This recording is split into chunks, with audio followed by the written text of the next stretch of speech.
գիտեք 2025 թվականի հունիսին Միացյալ Նահանգները այս նպատակով նվիրաբերեց շուրջ $3.5 միլիոն արժողությամբ սիմուլյատոր մեծամորի անվտանգության բարձրացման համար մի բան, որ մենք ռուսների հետ կարծես մեր համագործակցության արդյունքում պիտի ստանայինք, բայց նախընտրեցինք ամերիկացիների հետ շարունակել այդ աշխատանքը։ Եվ փաստորեն,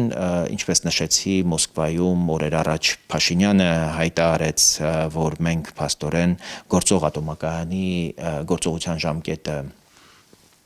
երկարաձգում ենք մինչև 2036 թվական, դրանից հետո դեռևս չունենք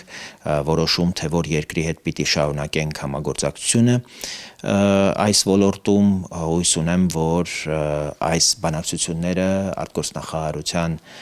տարածած հաղորդագրության ընդհանուր բովանդակությունից կարող ենք եզրակացնել, որ Հայաստանը ավելի ու ավելի լրջացնում է ամերիկյան տեխնոլոգիաների ներգրավմամբ ուրեմն նոր ատոմային էլեկտրակայան կառուցելու ուրեմն աշխատանքները։